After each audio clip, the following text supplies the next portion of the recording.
Fast track 24 ஆண்டு அனுபவம், 24 நகரங்களில் 24 மணி நேரமும் உங்கள் சேவையில். உங்கள் ஆதரவிற்கு நன்றி. மக்களவைத் தேர்தலுக்கு இன்னும் 2 நாட்களே இருக்கும் நிலையில் தமிழகத்தின் பல்வேறு பகுதிகளிலும் தேர்தல் பாதுகாப்பு பணிகள் நடைபெற்றுக் கொண்டிருக்கின்றன. கூடுதல் விவரங்களை வழங்க கடலூரிலிருந்து செய்தியாளர் ஸ்ரீதர் இணைந்திருக்கிறார். ஸ்ரீதர், கடலூர் மாவட்டத்தில் என்னென்ன ஏற்பாடுகள் செய்யப்பட்டிருக்கின்றன தேர்தல் பணி பாதுகாப்பிற்காக? கடலூர் மாவட்டத்தை பொறுத்தவரைக்கும் 9 சட்டமன்ற தொகுதியில் உள்ளது. இதில் 6 சட்டமன்ற தொகுதி கடலூர் நாடாளுமன்றத்திற்கும் 3 சட்டமன்ற தொகுதி சிதம்பரம் நாடாளுமன்றத்திலும் அடங்கியுள்ளது. மொத்தமாக கடலூர் மாவட்டத்தில் 21,40,112 வாக்காளர்கள் உள்ளார்கள். இதில் பெண் வாக்காளர் தான் அதிகமாக, கிட்டத்தட்ட 10,86,073 வாக்காளர்கள் பெண் வாக்காளர்கள் தான் அதிகமாக இருக்கிறார்கள். இந்த நிலையில் 19 வேட்பாளர்கள் கடலூர் நாடாளுமன்றத்தில் போட்டியிடுகிறார்கள். குறிப்பாக காங்கிரஸ், தேமுதிக, பாட்டாளி மக்கள் கட்சி, நாம் தமிழர், இந்த 4 முனை போட்டி என்பது கடலூர் நிலவுகிறது.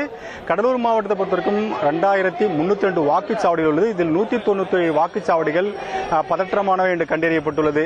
இதன் நிலையில்தான் கடலூர் மாவட்ட போலீசார் மொத்தமாக 3800 போலீசாரும், அது மட்டுமில்லாமல் 5 துணை ராணுவ கம்பெனியும் பாதுகாப்பு பணியில் ஈடுபடுத்தப்பட்டிருக்கிறார்கள். அதற்கான ஏற்பாடுகளை தற்போது இந்த பாதுகாப்பு பணிக்கான ஏற்பாடுகளை காவல்துறை செய்து வருகிறது. அது மட்டுமில்லாமல் 205 ரோந்து வாகனங்களும் தற்போது தயார் செய்யப்பட்டுள்ளது.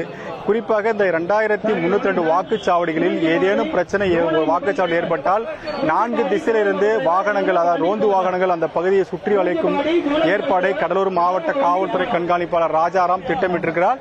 அதற்கான பணிகளை தான் தற்போது காவல்துறை வழங்கிக் கொண்டிருக்கிறது. மாவட்டம் முழுவதும் உள்ள அனைத்து வாக்குச்சாவடிகளிலும் பொதுமக்கள் சுதந்திரமாக வாக்களிப்பான பாதுகாப்பு ஏற்பாடை தீவிரப்படுத்தி காவல்துறை செய்து வருகிறது.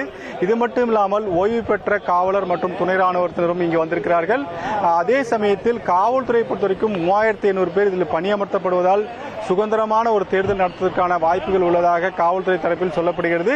ஏதேனும் பிரச்சனை இருந்தால் அதனை உடனடியாக கட்டுக்குள் கொண்டுவதற்கான ஏற்பாடுகளையும் இந்த ரோந்து வாகனம் மூலம் தற்போது செய்யப்பட்டிருக்கிறது.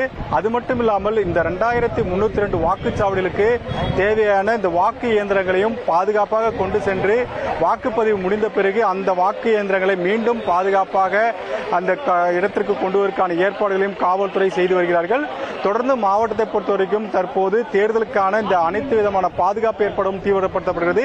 இன்று மாலை இந்த பணி, குறிப்பாக இந்த தேர்தல் பிரச்சாரம் முடிவடையும் நிலையில் ஏதேனும் பிரச்சனை ஏற்பட்டால் இந்த வாகனங்களும் அதற்காக பயன்படுத்தப்படும். ஏற்கனவே பல்வேறு விதமான ரோந்து வாகனங்கள் இருக்கும் வேளையில் தற்போது கூடுதலாக இந்த 205 வாகனங்கள் இந்த தேர்தலுக்காக சிறப்பாக பயன்படுத்த திட்டமிடப்படுகிறது.